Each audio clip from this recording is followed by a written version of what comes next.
Jazakumullahu khairan. Bismillahirrahmanirrahim. Assalamualaikum warahmatullahi wabarakatuh. Alhamdulillahirabbil alamin. Nahmaduhu wa nasta'inuhu wa nastaghfiruh wa na'udzu billahi min syururi anfusina wa min sayyiati a'malina. May yahdihillahu fala mudilla lahu wa may yudlilhu fala hadiyalah. Asyhadu an la ilaha illallah wa asyhadu anna Muhammadar abduhu wa rasuluh la nabiyya wa la rasula ba'dah. Alhamdulillah, tidak hentinya ucapan syukur kita haturkan kehadirat Allah Subhanahu wa taala yang masih memberikan kita keistiqomahan, dan semoga keistiqomahan itu tetap Allah jaga di dalam hati kita sampai dengan akhir hayat kita. Karena tidak ada satupun yang bisa menggaransi iman kita hari ini. Ada orang-orang yang dulu mungkin berpakaian lebih rapat, yang beriman lebih dalam, namun ternyata di ujung dari kehidupannya justru Allah tetapkan dalam keadaan su'ul khotimah dengan proses kehidupan yang mungkin tidak sesuai dengan ekspektasi, akhirnya membuat dia kecewa kepada Allah, dan kekecewaan itu justru akhirnya membuat menjauh dan semakin menjauh dan akhirnya meninggalkan Allah. Maka wala'iyadzubillah, kita menjaga, kita meminta perlindungan dari hal-hal seperti itu. Tentu yang namanya kehidupan itu tidak ada yang lepas dari ujian. Semua disesuaikan dengan kemampuan masing-masing. Sebenarnya kehidupan kita itu ya cuma nagih dua aja. Kalau nggak nagih syukur, ya nagih sabar. Udah, itu aja kuncinya. Tapi mana yang menjadi proses kita hari ini, itulah yang Allah melihat bahwa kita hari ini lebih pantas, lebih bisa untuk diuji dengan ujian itu. Yang diuji dengan kesyukuran, semoga dengan nikmat yang bertambah membuat dia makin bersyukur, dengan dia nambah ibadah, nambah taat, makin bermanfaat untuk banyak orang, dan itu jalan pemudah dia menuju surga. Yang diuji dengan ujian yang berat, semoga dengan sabarnya bisa menggugurkan dosa-dosa, bisa menaikkan derajat di sisi Allah, dan dengan sabarnya itu juga menjadi jalan pemudah menuju surga. Jadi kita nggak ngerti mana yang lebih pantas buat kita masuk surga, apakah lewat jalan syukur atau lewat jalan sabar. Ya itulah yang hari ini menjadi proses hidup kita. Maka harus bisa melihat Allah dengan kacamata positif di tengah-tengah hidup yang kadang tidak sesuai dengan ekspektasi. Di saat semua yang sudah kita susun rapi ternyata hancur berantakan, itu artinya Allah pengen bahwa rencana yang sudah Allah siapkan itu lebih baik daripada apa yang rencana sudah kita susun. Maka kalau sudah begitu, katakan la haula wala quwata illa billah. Tidak ada daya upaya, tidak ada kekuatan kecuali dari Allah. Saat merasa lemah, minta Allah. Allah yang akan menguatkan kita, ya. Jadi selama kita ini punya Allah, maka hakikatnya kita punya segala-galanya. Tapi kalau sudah kita merasa punya segalanya, punya dunia di genggaman, punya orang yang banyak mencintai kita, punya ketenaran, tapi satu, kita kehilangan Allah di dalam hati kita, hakikatnya kita sudah kehilangan segala-galanya. Maka nggak apa-apa kalau hari ini kita harus kehilangan segala-galanya karena Allah.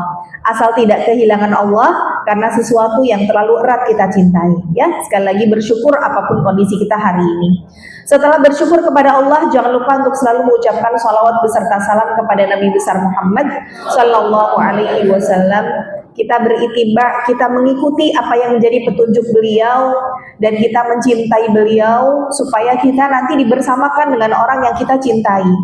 Tapi mustahil kalau kita mengaku cinta, tapi kita nggak mengenal bagaimana beliau, bagaimana silsilah keluarganya, bagaimana ujian-ujian yang Allah timpakan kepada beliau dan keluarga sehingga tetap bisa kuat dan tetap bisa menjadi idol buat kita. Jadi idol kita tuh bukan tipikal orang yang sukses dengan kematangan secara finansial, bukan ya, tapi idol kita adalah bagaimana keluarga Rasul.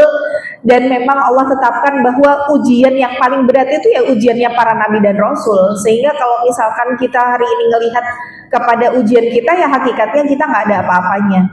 Maka hari ini insya Allah kita akan berkenalan dengan salah satu dari cucu Rasulullah yang sangat beliau cintai, yang mungkin namanya tidak seterkenal dan sefamiliar dari putra Ali bin Abi Thalib dan juga Fatimah seperti Hasan Hussein. Namanya cukup langka karena mungkin ibu-ibu belum mendengar secara langsung. Nama beliau adalah Umamah binti Abdul As, ya, Umamah. Jadi Umamah ini perempuan, ya, karena kita memang membahas khusus wanita, sirah sahabiah terlebih dahulu. Jadi Umamah itu adalah cucu Rasul pertama perempuan, gitu ya. Jadi Rasulullah itu nanti memiliki 7 orang cucu, namun yang sampai dengan nanti dewasa itu diantaranya adalah Umamah, dan juga nanti dari putra-putri Ali bin Abi Thalib. Itu nanti kalau Ali bin Abi Thalib anaknya ada 5, namun memang yang terkenal adalah Hasan Hussein, walaupun sebenarnya ada Ummu Kulthum binti Ali, ada Zainab binti Ali, ada Muhsin binti Ali, gitu ya. Cuman memang tidak terlalu banyak sirah yang membahas tentang beliau. Maka hari ini kita berkenalan dengan Umamah binti Abil As. Nah, kenapa binti Abil As? Karena Abil As itu adalah suami dari putri Rasulullah yang bernama Zainab. Nah, jadi Rasulullah itu memiliki 7 orang anak, semuanya itu 7, gitu ya. Kemudian dari 7 orang anak ini yang lahir dari Ibunda Khadijah itu 6. 4 laki-laki, 4 perempuan, 2 laki-laki, ya. Yang 2 laki-laki namanya adalah Qasim sama Abdullah. Kemudian 4 perempuan, ada Zainab, ada Ummu Kulthum, ada Ruqayyah, dan ada Fatimah yang paling kecil. Ini 6, berarti dari Khadijah. Rasulullah menikah dengan Khadijah usia 25, Khadijah usia 40, dan meninggal di usia 65 Khadijah itu. Berarti hidup bersama Rasul 25 tahun. 25 tahun beliau melahirkan 6 orang anak. Nah, berarti kebayang ya bagaimana suburnya Ibunda Khadijah. Umur 40 sampai 65 itu ada 6 orang anak yang dilahirkan. Nah, 1 anaknya lagi dari siapa? Dari Maria Al-Qibtiyah, seorang budak yang dihadiahi oleh Raja Mesir. Namun dulu budak itu kan kayak barang ya, sehingga boleh digauli. Maka bersama dengan Maria Qibtiyah yang saat itu masih menjadi budaknya, beliau melahirkan atau beliau punya seorang anak namanya adalah Ibrahim. Kemudian jadi kalau tradisi orang Arab, kalau ada budak yang melahirkan anak tuannya, maka dia akan mengangkat derajat ibunya dari hamba sahaya jadi orang yang merdeka. Nah, maka ketika Maria Al-Qibtiyah melahirkan putra Rasul, maka statusnya menjadi manusia, karena tadinya budak ya, kayak barang. Maka ketika dia merdeka, kemudian baru dinikahi oleh Rasulullah, gitu ceritanya. Jadi menikah dengan Rasul itu bukan saat masih jadi budak, tapi setelah melahirkan putranya. Tapi dari ketiga anak laki-laki Rasul ini, kan 3 laki ya, semuanya meninggal di usia menyusui. Jadi usia 2 tahun itu anak yang laki-laki Rasul meninggal dunia, gitu ya, entah dengan sakit dan lain sebagainya. Sehingga tersisalah 4 orang anak perempuan. Nah, 4 orang anak perempuan ini, 3 yaitu Zainab, Ruqayyah, dan Ummu Kulthum meninggal sebelum Rasulullah wafat. Gitu ya. Jadi memang keluarga Rasulullah dari segi keturunan-keturunannya itu tidak banyak yang berusia panjang. Maka satu-satunya putri Rasul yang masih tersisa ketika Rasulullah wafat adalah Fatimah. Dan Fatimah beda jarak 6 bulan dengan kematian Rasul.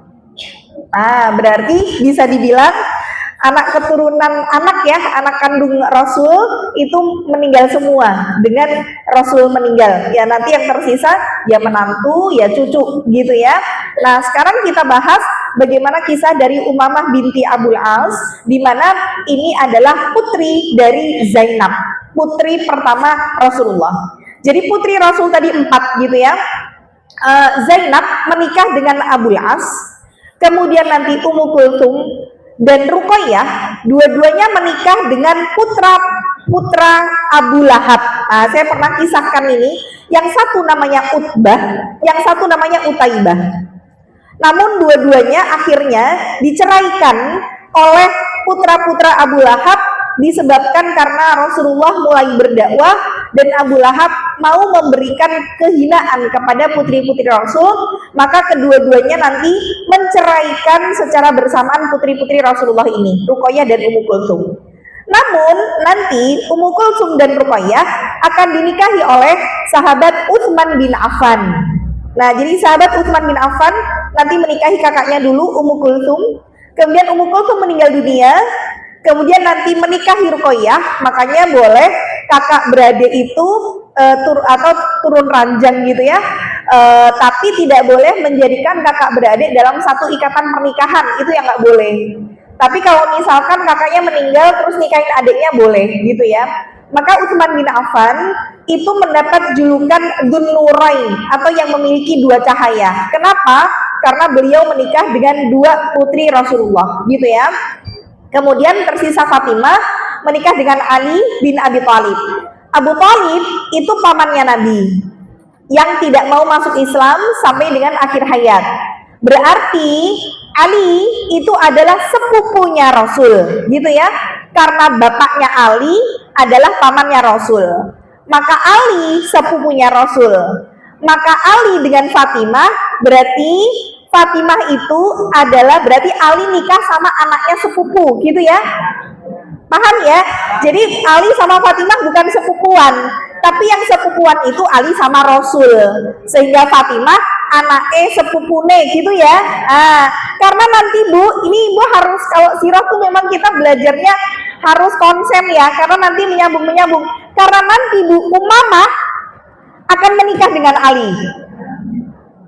Loh, bingung? Oke, belum ke sana ya. Tapi ini spoiler sedikit, saya spill di ujung bahwa nanti Umamah akan menikah dengan Ali sepeninggal Fatimah. Sepeninggal Fatimah ya. Karena kan Fatimah meninggal 6 bulan setelah Rasul wafat. Gitu ya. Berarti Umamah ini siapanya Ali, Bu? Umamah siapanya Ali? Kok istri? Iya, nanti jadi istri. Tapi sebelum jadi istri siapa? Kok ipar? Jadi ponakannya istri, gitu ya. Jadi Zainab itu kan kakaknya Fatimah. Berarti Umamah itu kan ponakannya Fatimah. Ya, berarti Bu, dari sini kita mengambil hukum bahwa ponakan pasangan kita, kalau kita menjadi istri, kemudian kita punya suami, ponakannya suami itu bukan mahram dengan kita. Ya, jadi kalau disebut mahram itu adalah mahram sementara. Maksudnya mahram sementara apa? Tidak bisa dinikahi sementara waktu. Kenapa nggak bisa dinikahi sementara waktu? Karena ada yang menjadi penghalang dari pernikahan tersebut. Siapa yang jadi penghalang? Si istrinya ini. Yang istrinya ini adalah bibi gitu ya. Kalau kita mau nikahi Pak Le, yang dimana Pak Le itu suaminya bule, ya, jadi kalau misalkan kita punya bule, yang bule kita itu adiknya bapak gitu ya, misalkan, maka suaminya bule ya kita sih nyebutnya Pak Le, tapi hakikatnya kita bukan mahram dari segi aurat ya, dari segi berjabat tangan itu bukan mahram.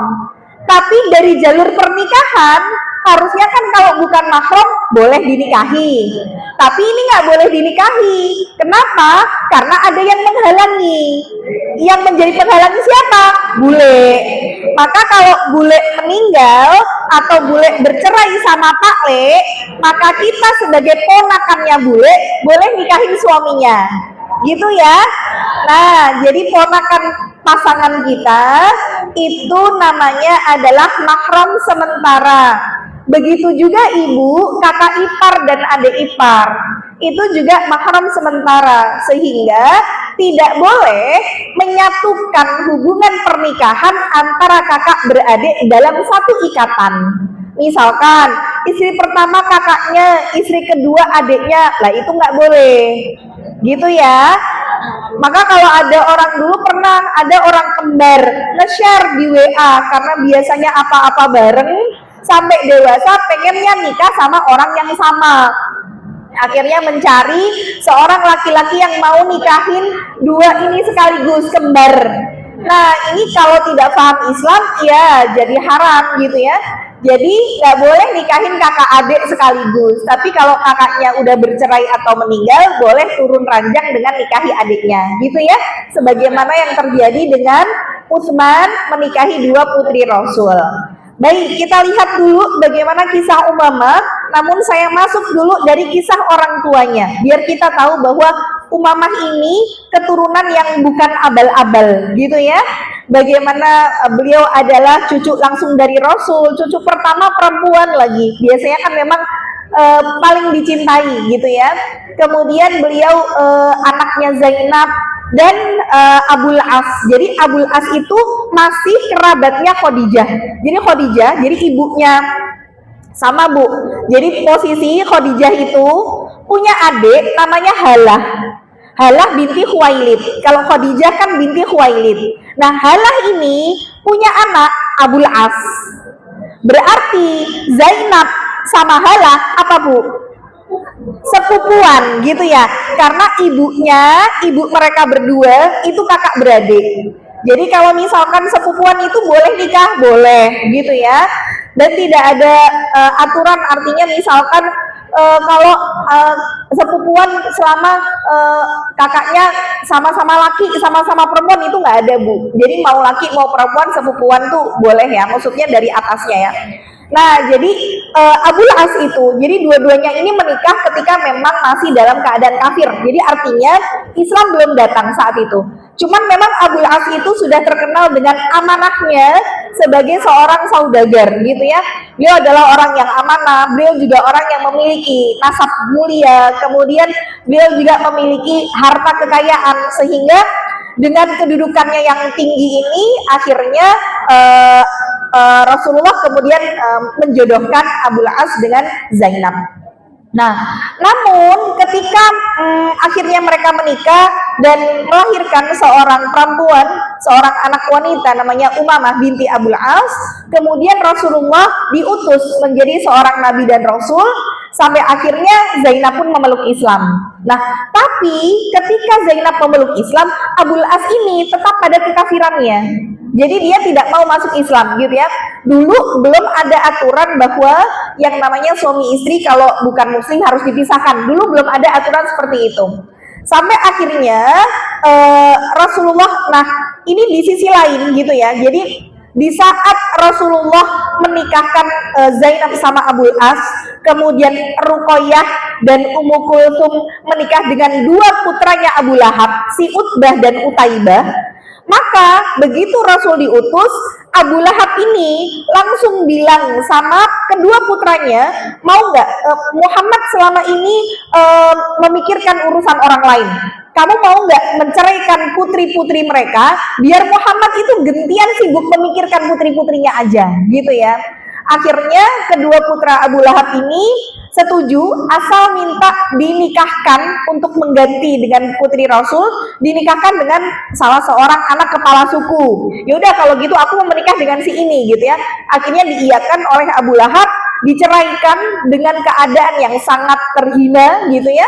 Sampai akhirnya Rasulullah nanti berdoa, saya pernah ceritakan ini, supaya nanti putra Abu Lahab dimakan dengan singa dari singa-singanya Allah. Nah sampai nanti di peristiwa dia dicabik-cabik sama serigala gitu ya. Ini saya udah pernah ceritakan. Nah intinya adalah ketika Abu Lahab menceraikan putra-putranya dengan putri Rasulullah, namun Abul As ini tetap tidak mau menceraikan istrinya karena memang ketika beliau ditawari untuk diberikan istri yang lebih baik, lebih cantik, lebih terhormat, tapi Abul As ini tetap setia, tetap mau menikah hanya dengan Zainab saja. Nah ini bisa kita bilang memang pernikahan Zainab sama Abul As itu pernikahan yang tidak lekang oleh apapun. Jadi bisa dibilang tuh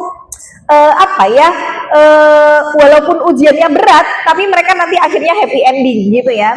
Nah, akhirnya ketika kemudian Zainab berada dalam keislaman, beliau sambil menyusui Umamah. Seringkali Zainab ini menceritakan bagaimana, itu kan Khadijah sudah meninggal ya, menceritakan bagaimana tentang neneknya, bagaimana perjuangan ayahnya, bagaimana tentang bibinya, sehingga timbullah di dalam hati Umamah ini rasa cinta yang luar biasa kepada Rasulullah, dan Umamah pun akhirnya mengikuti Zainab untuk berada dalam keislaman. Sampai suatu ketika saat itu Rasulullah sudah hijrah ke Madinah dan terjadilah perang Badar. Jadi perang Badar itu kan antara kaum kafir Mekah kemudian menyerang bersama dengan kaum muslimin yang ada di Madinah. Namun nanti di perang Badar itu kaum muslimin mengalami kemenangan, sedangkan orang-orang kafir ini kalah. Nah, termasuk yang di situ ikut berperang melawan Rasulullah adalah Abul As.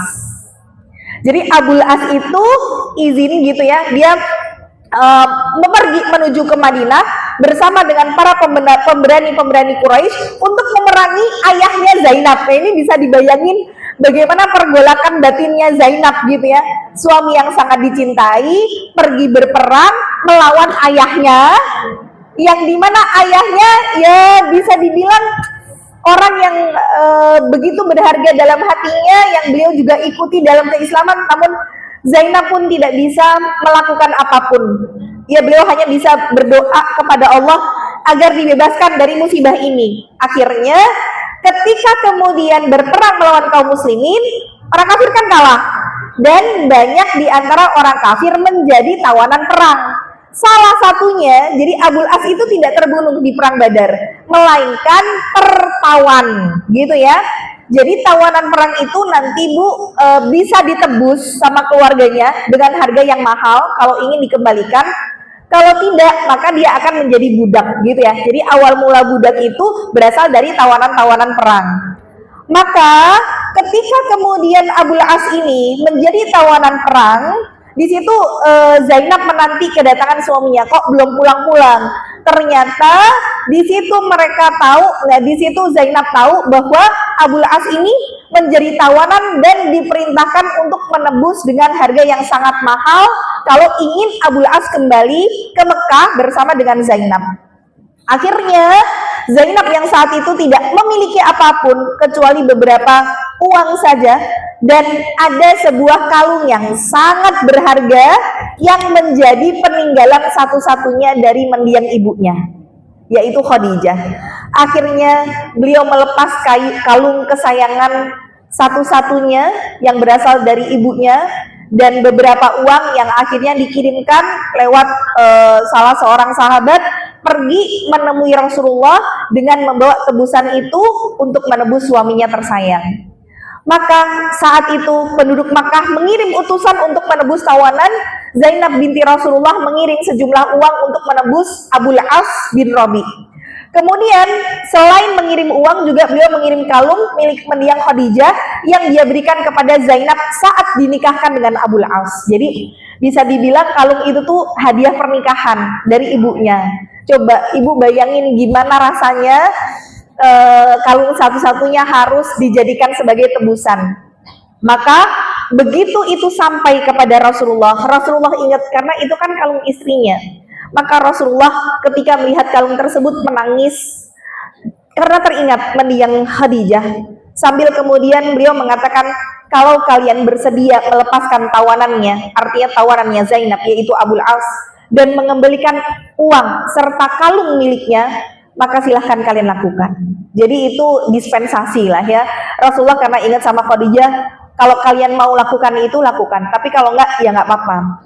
Akhirnya para sahabat mengatakan, baik ya Rasulullah. Mereka akhirnya melepaskan Abul As dan mengembalikan kalung serta uang tebusan miliknya Zainab. Nah, di sini ini banyak yang tidak tahu kalau ternyata Rasulullah itu sebelumnya sudah mengambil janji dari Abul As. Jadi bisa bilang kan yang disampaikan sahabat tadi, mau nggak ngembaliin uangnya plus orangnya gitu ya. Tapi ternyata Rasulullah ini bikin perjanjian sama Abul As. Apa yang beliau katakan?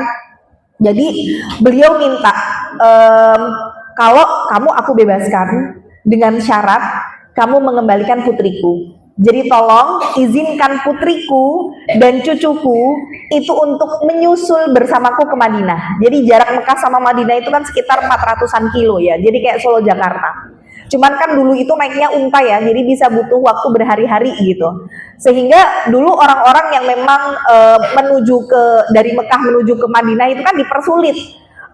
Kita lihat bagaimana hijrahnya Rasul aja harus sembunyi-sembunyi. Yang satu-satunya terang-terangan itu kan Umar bin Khattab. Sambil Umar bin Khattab mengatakan di siang hari bolong sambil membawa pedang, siapa yang ingin menghalangiku untuk berhijrah ke Madinah, silahkan temui aku di balik bukit. Siapapun yang ingin menjadi janda bagi istrinya, siapapun yang ingin anaknya menjadi yatim, maka temui aku di balik bukit. Nah itu Umar bin Khattab itu hijrah ke Madinahnya emang dalam keadaan terang-terangan gitu ya. Cuman sahabat yang lain itu kan hijrahnya dalam keadaan sembunyi-sembunyi. Maka ini perjanjian sebenarnya Rasulullah yang akhirnya bilang sama Abul As, kamu aku bebaskan, tapi dengan syarat putrimu dan juga cucuku kembalikan, biarkan mereka menyusul aku ke Madinah. Dan disepakatilah oleh Abul As. So ini bisa dibilang kayak ada banyak pengorbanan di sini ya, karena dua-duanya ini suami istri sebenarnya saling mencintai, tapi ya terhalang perbedaan agama gitu ya. Nah, ini mungkin kisah-kisah seperti ini kalau zaman sekarang banyak juga ya. Tapi kan sudah ada hukumnya nanti ya. Maka akhirnya setelah Abul As dilepaskan dan Rasulullah saat itu mengutus Zaid bin Harithah dan juga salah seorang sahabat Ansor, sahabat yang tinggal di orang Madinah, beliau berpesan gini, tunggu di Bat Ya'juj, jadi ada sebuah daerah gitu ya, tunggulah di kawasan ini kata Rasul sampai kalian melihat Zainab melintas. Setelah itu kawal ia hingga sampai kepadaku. Nah jadi bisa dibilang ketika Abul As pulang ke Mekah, Rasul mengutus Zaid bin Harithah dan salah satu sahabat Ansor untuk nunggu di sebuah kawasan. Nanti, karena kan Abul As tadi pulang, terus bilang sama Zainab, ayahmu menyuruh engkau menyusul ke Madinah. Akhirnya kan nanti pergi, melintasilah daerah itu. Nah, begitu melintas daerah itu, sudah ada Zaid bin Harithah dan seorang sahabat Ansor yang siap untuk mengawal Zainab sampai kepada Rasulullah di Madinah, gitu ya.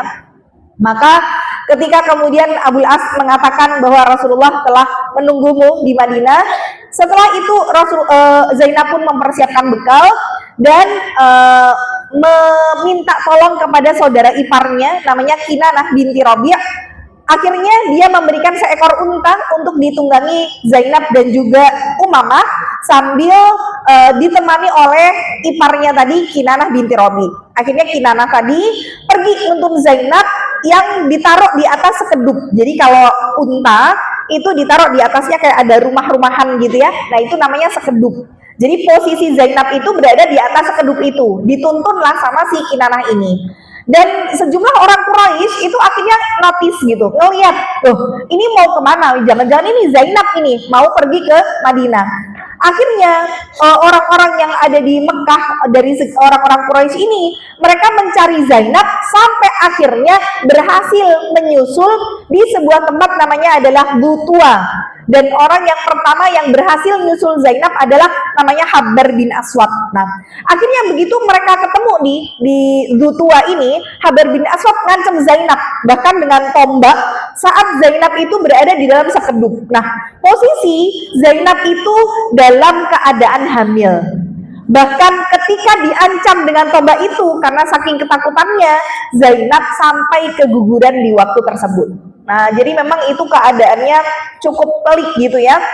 Karena memang Zainab tidak diizinkan untuk berhijrah ke Madinah. Akhirnya iparnya Kinanah tadi menderumkan unta dan dia mencabut anak panah dan bersiap memanah. Jadi walaupun Kinanah ini juga kafir, tapi karena ini posisi ipar, dia tetap berhak untuk membela Zainab. Maka setelah itu dia mengatakan demi Allah. Jadi memang dulu kalau demi Allah itu ucapan yang familiar ya, digunakan untuk sumpah walaupun dia non muslim juga menggunakan demi Allah. Demi Allah, siapapun yang mendekat akan aku panah, kata Kinanah begitu. Maka akhirnya mereka kemudian pergi, dan setelah mereka pergi ternyata mereka lapor nih kepada para pembesar-pembesar Quraisy. Akhirnya datanglah beberapa di antaranya Abu Sufyan bersama dengan orang-orang sambil mengatakan, Kinanah, tahanlah anak panahmu biar kami bisa berbicara denganmu. Akhirnya Kinanah kemudian menahan diri dari Abu Sufyan dan mendekat, kemudian mengatakan, tindakanmu ini tidak benar. Kamu itu ngebawa wanita itu di hadapan banyak orang secara terang-terangan. Kamu sendiri kan tahu musibah yang menimpa kami, karena orang kafir ini baru aja kalah dari kaum muslimin. Nah sekarang kamu itu pergi secara terang-terangan membawa putrinya itu menuju kepada ayahnya. Nah kalau kayak gini caranya, kamu tuh sama aja kayak menghinakan kami. Kamu tuh ngelek, ngenyek tenan gitu ya. Wes awak dhewe iki kalah, kowe terang-terangan bawa anake arep digawa rono sisan. Nah, akhirnya kata Abu Sufyan, kami itu sebenarnya tidak ada kepentingan untuk menahan wanita ini. Tapi kami juga nggak ada rasa dendam kepada wanita ini untuk menemui ayahnya. Tapi tolong tunggulah dulu sampai suara-suara itu mereda. Karena kan itu baru aja mereka kalah dari perang Badar. Jadi masih gosip panas tentang kekalahan itu tuh masih memang beredar gitu di kawasan Mekah. Tolong tunggulah dulu sampai omongan-omongan orang itu mereda. Nanti kalau sudah suara-suara itu mereda, kamu bisa membawa Zainab dan putrinya menuju kepada ayahnya. Nah, secara sembunyi-sembunyi, jangan terang-terangan. Oke, akhirnya di waktu itu mereka pulang lagi, tidak jadi pergi ke Madinah. Dan setelah beberapa hari, akhirnya Kinanah membawa Zainab secara sembunyi-sembunyi sampai di tempat tadi bertemu dengan Zaid bin Harisah dan juga temannya. Kemudian mereka berdua mengawal Zainab menemui Rasulullah sampai dengan ke Madinah. Nah, berarti di sini kisah cinta antara Abul As dan Zainab terpisah, gitu ya.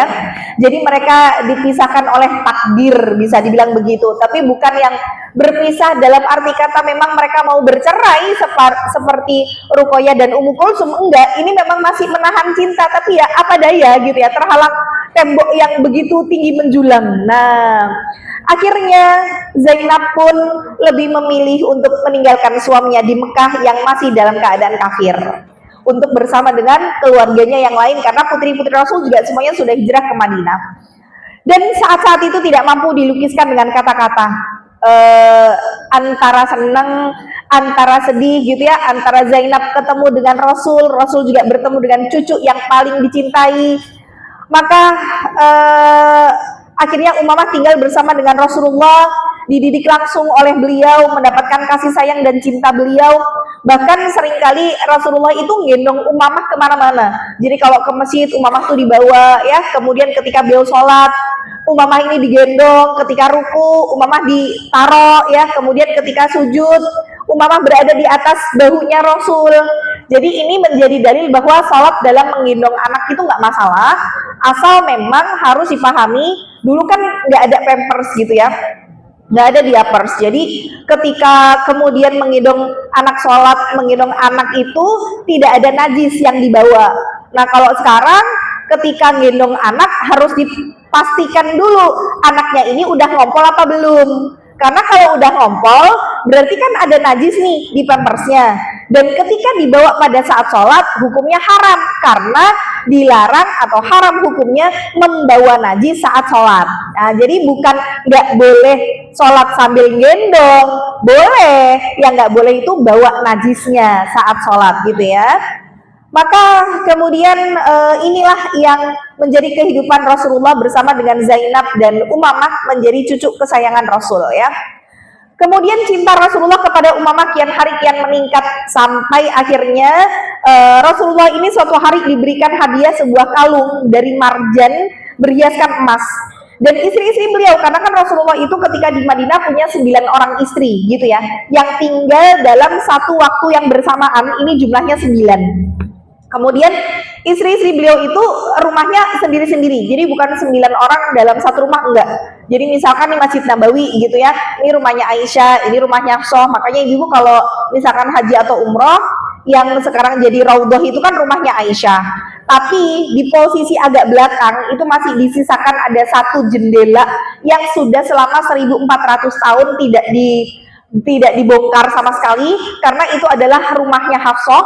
Ketika akan diadakan perluasan Masjid Nabawi, Hafsah tuh nggak mau, karena dari jendelanya itu bisa langsung ngadep ke kuburnya Rasul. Tapi karena memang akhirnya Masjid Nabawi harus diperluas, Hafsah cuma minta tolong kalau misalkan rumahku memang mau dibikin Masjid Nabawi, sisakan satu jendela ini supaya aku bisa terus melihat Rasul dari jendela ini. Nah, sampai sekarang jendela itu masih ada, Bu. Sudah usia lebih dari 1400 tahun.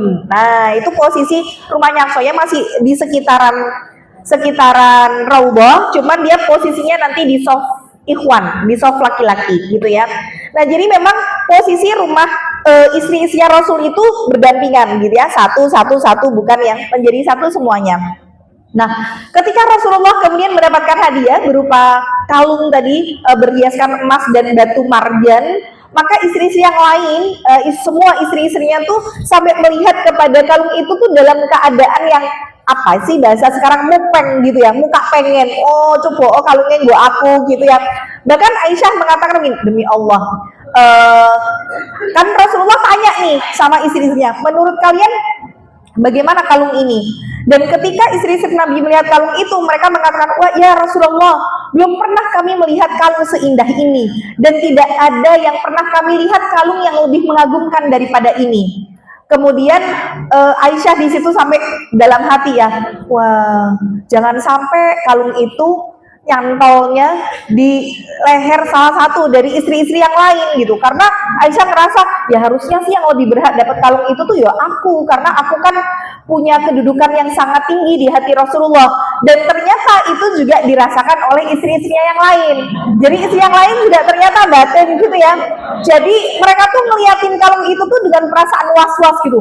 Harap kayak sopo iki. Wow, ojo muliane yo, enggak aku yo. Jadi semua istri-istri itu kayak gitu ya. Namun akhirnya Rasulullah membawa kalung itu dan akhirnya memasangkan di lehernya Umamah binti Abul As ya, sampai akhirnya 9 orang istri ini lega bersama-sama ya. Alhamdulillah, orang gue salah satu di antara mereka gitu ya. Alhamdulillah gue putune kan ya wis ayem lah ya. Nah, jadi semuanya gak dapat ya. Nah, jadi ini saking kecintaan Rasul yang begitu dalam kepada Umamah, dan ini bukan satu-satunya kesempatan Rasul memberikan hadiah kepada Umamah. Bahkan seringkali beliau secara khusus memberi hadiah, memang pingin ngebikin Umamah ini senang dan bahagia. Bahkan pernah beliau dapat perhiasan dari Raja Najasyi. Kita pernah cerita tentang Raja Najasyi, raja yang ada di Habasyah atau Ethiopia, karena beliau kan raja di sana ya, sering mengirimkan kepada Rasul hadiah-hadiah yang mahal, termasuk diantaranya ada cincin emas, kemudian ada biji mata Habasyah. Nah, itu juga dihadiahkan kepada Umamah. Nah, sampai akhirnya begitu Umamah hidup bersama dengan Rasulullah, meniru perilaku beliau, sifatnya, akhlaknya, kasih sayangnya. Dan posisi ini Abul As masih tinggal di Mekah gitu ya, sementara Zainab tinggal bersama dengan Rasul di Madinah. Keduanya dipisahkan oleh Islam sampai akhirnya menjelang penaklukan kota Makkah. Nah, jadi nanti Bu, Islam itu baru benar-benar semua orang masuk ke dalam agama Islam itu diproses terjadinya Fathu Makkah atau penaklukan kota Makkah sekitar tahun 8 Hijriah gitu ya. Jadi Rasulullah itu kan berdakwah tinggal di Madinah tuh sekitar 10 tahun.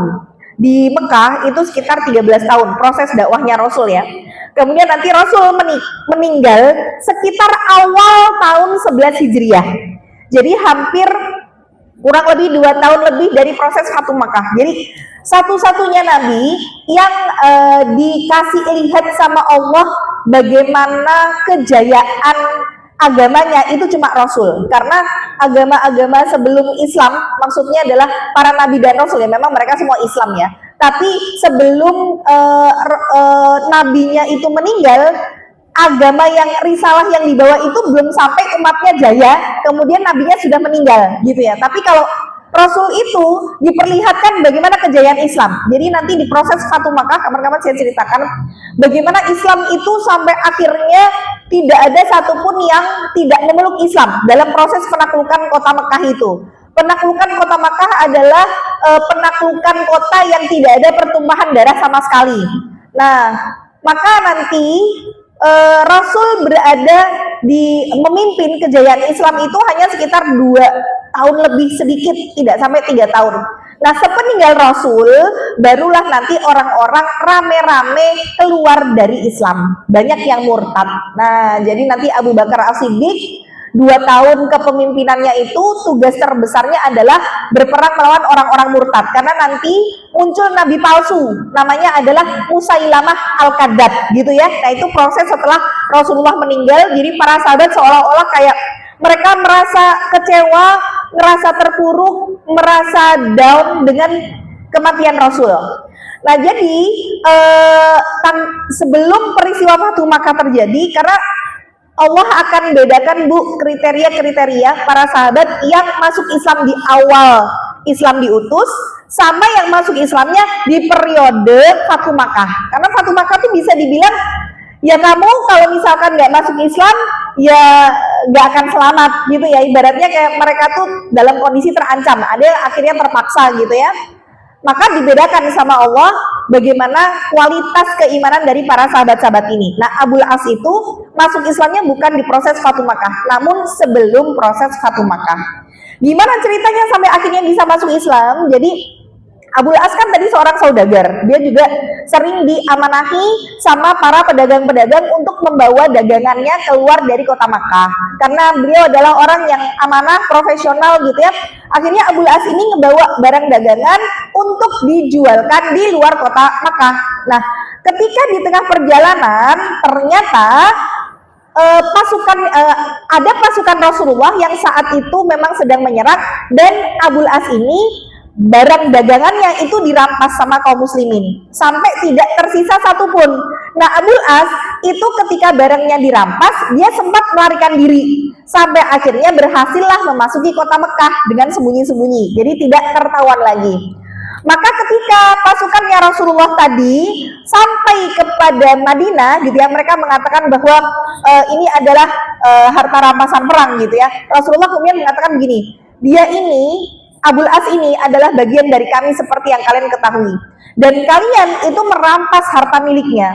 Kalau kalian bersedia berbuat baik dan mengembalikan harta itu padanya, kami menyukai hal itu, kata Rasul. Tapi kalau kalian nggak mau mengembalikan, ya sebenarnya itu adalah harta rampasan yang Allah berikan kepada kalian, dan kalian juga berhak atas itu. Maka akhirnya para pasukan pun mengatakan, ya Rasulullah, kami akan mengembalikan harta itu padanya. Akhirnya yang tadi ngerampas hartanya Abul As ngembaliin semua. Ada yang ngembaliin ember, ada yang ngembaliin gayung, ada yang ngembaliin geribah, teko gitu ya. Lawang barang dagangan Bu. Jadi semuanya itu akhirnya dikembalikan sampai piring, sendok, gelas gitu ya. Kalau bahasa sekarang karena pecah belah gitu ya. Sampai barang-barang pecah belah itu nggak ada satupun yang tidak dikembalikan kepada Abul As. Nah, tidak ada satupun yang tertinggal. Akhirnya setelah itu, ketika dikembalikan kepada Abul As, jadi tadi Abul As tadi bukan sembunyi-sembunyi ke Mekah, tapi dia sembunyi-sembunyi karena kan di tengah jalan kan dirampas. Dia berhasil melarikan diri sembunyi-sembunyi menuju ke Madinah, ngetok pintu rumah istrinya.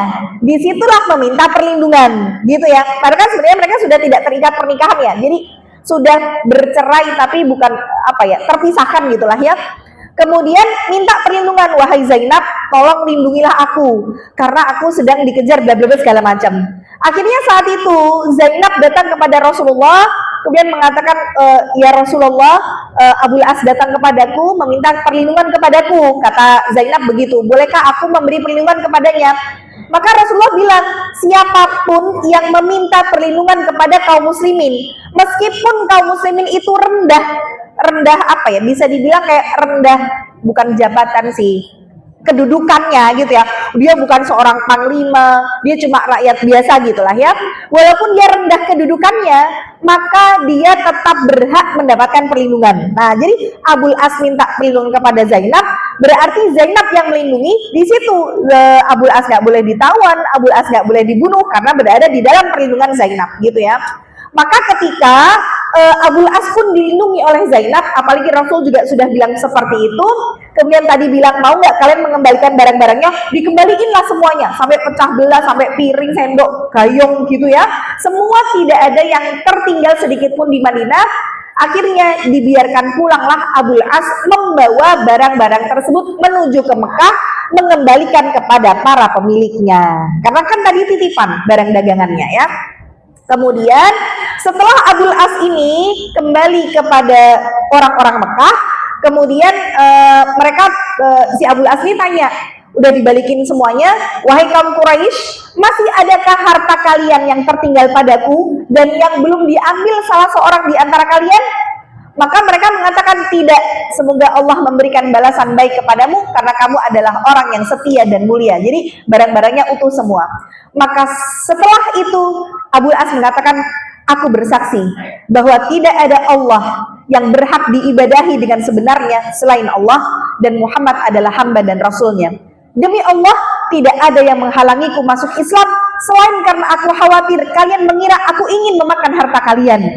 Allah telah menyerahkan harta itu kepada kalian dan tugasku sudah selesai dan aku masuk Islam. Nah, Abul As gitu ya. Jadi Abul As nggak mau masuk Islamnya saat ditawan, karena takutnya nanti dikira bahwa kamu masuk Islam biar nggak diapa-apain kan. Begitu juga nggak mau masuk Islam saat itu karena takutnya nanti orang Mekah akan mengatakan, oh alah, Beknen masuk Islam cuma mau ngambil barang-barang kita doang toh. Lah makanya dia kembaliin dulu gitu ya, baru akhirnya masuk Islam. Nah, akhirnya setelah itu begitu Abul As masuk Islam, Rasul pun akhirnya mengembalikan Zainab kepada Abul As sehingga keduanya berbahagia di bawah naungan iman. Nah, akhirnya nikah lagi ya. Jadi mereka pun menjadi sepasang suami istri yang saling mencintai kembali. Utuhlah keluarga ini bahagia di dalam hati Umamah karena sudah lengkap ayah dan ibunya, dan sesaat saja hidup mereka bahagia.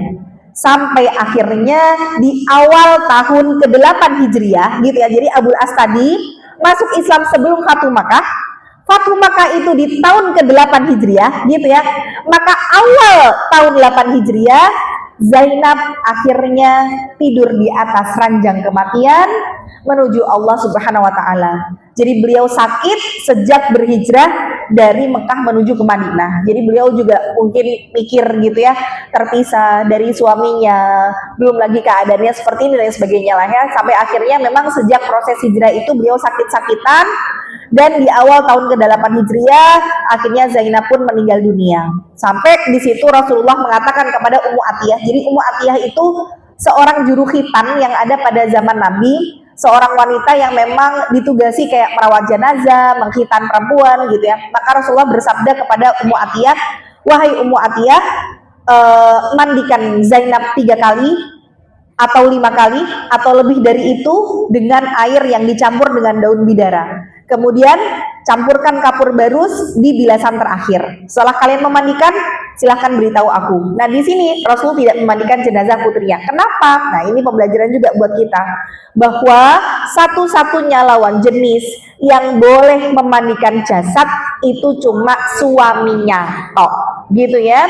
Bapak, ibu, kalau itu anaknya, kalau lawan jenis tidak boleh memandikan. Tapi kalau misalkan mau memandikan, misal gini, suami kita meninggal, berarti satu-satunya lawan jenis yang boleh mandiin jenazah suami kita itu cuma kita sebagai istrinya. Tapi kita nih nggak mampu nih untuk memandikan sendiri, kita butuh temen. Boleh untuk ngajak temen, tapi yang harus diperhatikan, temen itu harus satu jenis dengan yang dimandikan. Berarti kalau yang dimandikan suami, berarti harus laki-laki. Tapi yang jadi mahram selamanya dengan kita yang memandikan. Nah ya, jadi contoh gini, suami kita laki, berarti yang boleh nemenin kita mandiin jenazah suami kita adalah anak kandung kita yang laki, atau adik kandung kita yang laki, atau bapak kita, atau mertua kita. Ya, laki gitu ya. Tapi kalau misalkan ibu ndak punya anak laki, adik laki ndak punya, adanya adik ipar yang laki, adik kuet dok, maka ibu ditemani adik ipar itu ndak boleh. Kenapa? Karena bukan mahram dengan kita yang memandikan, walaupun satu jenis dengan yang dimandikan. Jadi di situ nanti terjadi ikhtilat atau terjadi percampuran antara laki-laki dan perempuan dalam satu tempat, satu ruangan. Nggak bolehnya tuh ikhtilatnya itu, gitu ya. Maka kalau misalkan ibu pengen memandikan ya harus cari yang mahram sama ibu, tapi yang satu jenis dengan si suami, gitu ya. Maka Rasulullah tadi tidak mau menyuruh Abul As memandikan juga, karena kan Abul As juga harus ditemani sama perempuan kan, sedangkan mahramnya Umamah juga belum bisa memandikan, sedangkan adik-adik yang perempuan juga nggak ada, sehingga ya sudah, daripada nanti bikin repot ibaratnya gitu ya, wes mendingan perempuan-perempuan aja yang memandikan jenazahnya. Nah, jadi ibu gitu ya, misalkan ibu pengen mandiin suaminya tapi nggak bisa kalau sendiri, cari teman buat mandiin yang mahram nggak ada, adanya tetangga-tetangga, maka ibu nggak boleh ibu mandiin di situ sambil tetangga-tetangga ikut memandikan, ibu ngancani, nggak boleh ya. Jadi lebih baik ibu ngalah, nggak usah mandiin, biar tetangga-tetangga bapak-bapak aja yang memandikan suami kita, gitu ya. Nah, ini yang kemudian Rasulullah wasiatkan kepada Ummu Atiyah ya. Jadi tata caranya tadi dimandikan pakai air yang dicampur dengan daun bidara, boleh 3 kali, 5 kali atau lebih dari itu, tapi di bilasan terakhir dicampur sama kapur barus. Kemudian ini usianya berapa? Kalau kemudian kita bahas dari usia, ketika Zainab meninggal itu usianya Umamah sekitar 13 sampai 15 tahun, sekitarnya itu ya, antara 13-an tahun. Nah, kenapa Bu? 13 tahun ya, berarti SMP gitulah ya. Kalau iya, kenapa Bu? Kalau suami meninggal, iya, iya, mencium boleh. Yang nggak boleh itu kalau bukan mahram mencium. Nah ya, misalkan Ustadz Arifin Badres meninggal, terus ibu kan melihat jenazahnya, ya Allah Pak Ustadz, zaman urip ora iso salaman, saiki kita ambung, nah itu nggak boleh ya. Karena tetap walaupun sudah meninggal juga tidak mahram. Tapi kalau misalkan ibu mencium suami, jasadnya nggak masalah. Tapi kalau tetangga yang perempuan nggak boleh loh ya, cium jasadnya suami ibu ya. Nggak apa-apa, nggak masalah. Jadi sebenarnya ketika kita berwudu itu Bu, bersentuhan, mencium kening atau apapun itu, selama tidak ada hawa nafsu tidak membatalkan wudu. Jadi ibu ketika misalkan mau sholat duha, suaminya pamitan mau berangkat kerja, salaman, pelukan, cium kening nggak masalah, asal nggak cium yang lain. Nanti kalau cium yang lain malah bangkit hawa nafsu, nah itu yang nggak boleh ya. Jadi tidak menjadi batal ya. Nah kemudian tadi bahwa Umamah akhirnya ketika Zainab meninggal otomatis diasuh sama siapa nih?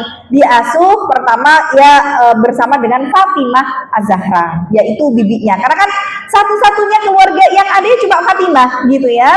Maka beliau akhirnya dirawat di rumah Nabi, dirawat oleh bibinya Fatimah Az-Zahra, dan situ Fatimah mencurahkan cinta dan kasih sayang kepadanya sebagaimana kasih sayang yang ia berikan kepada putra-putrinya yang jumlahnya 5 itu tadi ya.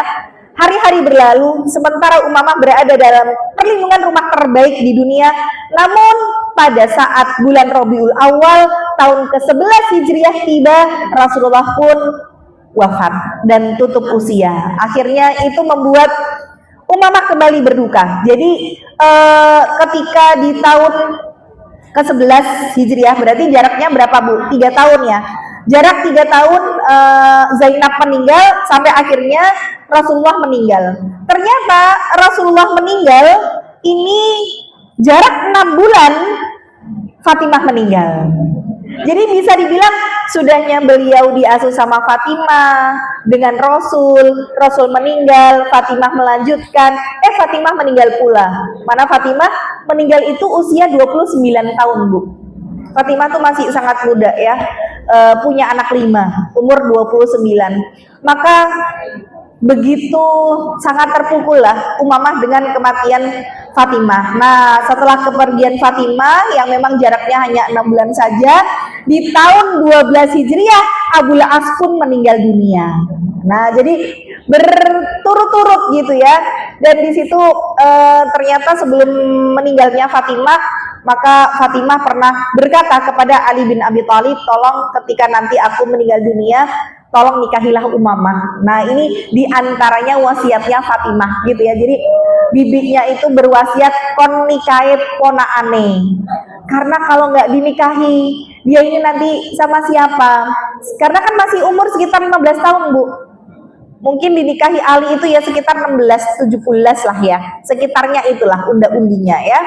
Nah, akhirnya setelah rangkaian kesedihan-kesedihan ini ya dilalui oleh Umamah, beliau kehilangan ibu, kehilangan ayah, kehilangan bibi. Akhirnya setelah wafat Sayyidah Fatimah tadi, setelah masa idahnya selesai, tidak ada masa idah, artinya mungkin jarak 4 bulanan gitulah ya dari kepergian Fatimah, akhirnya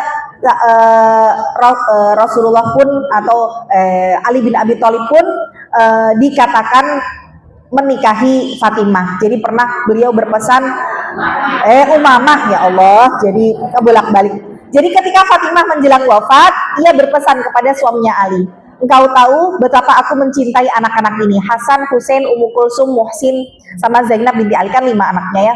Jika engkau menikah, karena kan Fatimah meninggal gini Bu, saya tuh ngebayangin ya, seorang anak itu lebih siap ditinggal bapak sih daripada ditinggal ibu ya. Kalau ditinggal ibu tuh koyok kehilangan induk gitu ya, goncang gitu. Dan kita tuh kan mikirnya, nek aku gak ono, terus bojoku nikah meneh, nikah iki yo nek sing koyo sayange koyo aku. Lah nek wong liya sing dudu sedulur, nggak ada ikatan apapun, takutnya nggak bisa punya rasa kasih sayang seperti ibunya gitu ya. Makanya itu yang dipikirin Fatimah. Sampai akhirnya Fatimah berwasiat sama Ali itu bilang apa? Karena kan posisi Umamah sama kelima anaknya ini kan diasuh bersama-sama. Berarti kan bisa dibilang Umamah nih kepada anak-anaknya Fatimah, walaupun mereka ibaratnya sepupu, tapi kan Umamah sudah lebih dewasa nih daripada anak-anaknya, dan ngomong gitu loh Umamah ini. Maka beliau mengatakan, kau tahu betapa aku mencintai anak-anak ini, maka kalau engkau menikah, tolong nikahilah Umamah karena dia sangat menyayangi anak-anakku. Wah, itu wasiatnya Fatimah ya. Ya Allah, saya jadi rasanya kayak ikutan sedih gitu ya Bu ya, bahwa ternyata memang kisah dari keluarga Rasul itu ujiannya begitu berat, sampai akhirnya Ali pun menikahi Umamah. Dengan pernikahan itu Umamah jadi ibu pengganti bagi kelima putra putri Ali dan juga Fatimah ya. Kehidupan bersama Ali, pernikahan berjalan penuh kelembutan meski usia Umamah jauh lebih muda daripada usia Ali, tapi dia dikenal dengan sebagai wanita penyabar dan perhatian sama anak-anaknya Fatimah. Maka dari pernikahan Umamah dan Ali ini lahirlah seorang anak laki-laki namanya Muhammad Al-Ausat bin Ali, dan nanti Ali bin Abi Thalib meninggal dunia di tahun ke-40 Hijriah. Berarti bisa dibilang lumayan lama ya pernikahan dengan Umamah ini ya. Kemudian nanti Umamah menikah lagi dengan Mughirah bin Naufal bin Harith, dan pernikahan ini nanti juga sampai lama karena Umamah tuh meninggalnya sekitar pada masa kekhilafan Muawiyah bin Abi Sufyan. Jadi kekhilafahan itu kan 4 ya, Abu Bakar, Umar, Utsman, Ali. Setelah Ali baru nanti digantikan oleh Muawiyah. Nah, jadi Umamah itu nanti meninggalnya di masa Muawiyah binti Abi Sufyan, mungkin umurnya ya sekitar berapa ya, 60-an lah ya, sekitar 60-an nanti ketika meninggal dunia. Nah, ini adalah kisah dari Umamah binti siapa Bu? Binti Abul As gitu ya, yang mudah-mudahan kita bisa untuk meneladani bagaimana kesabaran beliau, baik itu dari keteguhan hati ibunya, bagaimana dari perjuangan beliau, bagaimana meneladani dari sifat-sifat keikhlasan yang dimiliki oleh Umamah. Ya, ini saja mungkin yang bisa saya sampaikan. Insya Allah di pertemuan yang akan datang kita membahas sirah sahabiyah yang lain, dan nanti kita selesaikan buku biografi 35 sahabiyah Nabi. Kira-kira kalau nanti selesai, karena ini sudah hampir selesai Ibu mau masuk sahabiyah jilid kedua atau ganti tema? Lanjut sahabiyah yang kedua, jadi pengen tetap materinya sahabiyah, nggak mau ganti tema. Manut dilanjut ya, karena memang nanti dari panitia juga kira-kira ganti tema nggak ya gitu ya. Baik ya, mudah-mudahan ini bisa menambah khazanah dan semakin cinta kita kepada Rasul ya. Barakallahu fikum. Ada yang mau bertanya mungkin Ibu sebelum saya tutup? Gimana Ibu? Adik kandung kenapa? Laki-laki? Mengkafani itu artinya berarti dari habis memandikan ya. Jadi gini Bu, kita itu ada aurat-aurat yang berbeda-beda ketika di hadapan mahram atau di hadapan selain mahram. Kalau di hadapan selain mahram itu semua tubuh aurat kecuali wajah dan telapak tangan. Tapi kalau di hadapan mahram kayak bapak, kayak adik, itu yang boleh terlihat hanyalah sebatas anggota wudhu saja. Jadi anggota wudhu saja itu berarti apa ya? Tangan sampai siku gitu ya. Kemudian ini ke sini. Kemudian kaki. Nah berarti ketika misalkan kita nih punya anak perempuannya nyusuin anaknya. Dia nyusuin anaknya di depan bapak kandungnya, ya tidak boleh. Kenapa? Karena bagian sini bukan termasuk anggota wudhu, sehingga walaupun di depan mahram selamanya itu tetap ada batasannya. Maka kalau mengkafani adik kandung, otomatis kan di situ ada bagian aurat yang terlihat yang selain anggota wudhu saja, gitu ya. Sehingga aurat itu baik orang itu masih hidup atau sudah meninggal dunia itu batasannya sama. Nah, jadi sebaiknya memang dibiarkan untuk mengurusi jenazah itu yang sejenis saja dengan si mayit. Nah, ya kecuali kalau adiknya ibu perempuan tidak masalah. Tapi kalau adiknya laki-laki sebaiknya tidak ikut mengkafani. Gitu ya Bu. Ada lagi yang mau ditanyakan?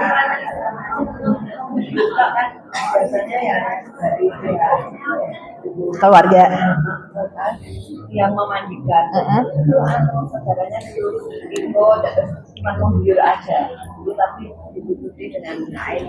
Nah mengguyur aja, tapi di situ kan terjadi ikhtilat, terjadi percampuran ya antara laki dan perempuan. Yang nggak boleh ikhtilatnya itu Bu.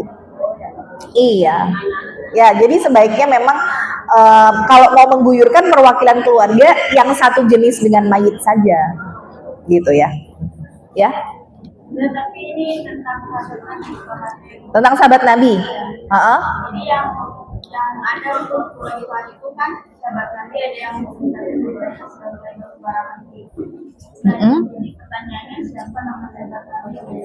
Mengucapkan apa? Maksudnya pada saat apa? Pada saat sholat. Ayo sudah belum dengar itu tuh, nanti dicari dulu ya. Pada saat sholat mengucapkan hamdan katsiron. Pada saat apa? Kan Nabi jadi imam tuh. Ada bisa ada sahabat Nabi yang menjalankan. Nah, di situ waktu setelah ruku kan, itu demi Allah tidak. Terus sahabat Nabi ini jadi tuh kalimat itu tuh dari sahabat Nabi bukan dari sahabat. Oh maksudnya bacaan ruku, bacaan itidal. Setelah bacaan itidal itu dari siapa? Baik, nanti itu insya Allah dibahas di fikih ya. Nah jadi memang bacaan itidal itu macam-macam ya. Ada yang memang dituntunkan dari Nabi atau mungkin datang dari sahabat, namun Rasul tidak melarang. Nah itu juga nggak mengapa ketika Rasul tidak memberikan penolakan, berarti Rasul mengizinkan dan itu boleh untuk dijadikan sebagai acuan. Nah kalau nama sahabatnya siapa, Ustazah sejauh ini belum menemukan riwayatnya ya, sahabat siapa. Nanti insya Allah dicari namanya siapa ya. Ada lagi yang lain? Tidak ada. Baik, alhamdulillah kita cukupkan sampai di sini. Kita akhiri dengan hamdalah dan kafaratul majlis. Alhamdulillahirabbil alamin. Subhanakallahumma wa bihamdika asyhadu an la ilaha illa anta astaghfiruka wa atubu ilaik. Wassalamualaikum warahmatullahi wabarakatuh.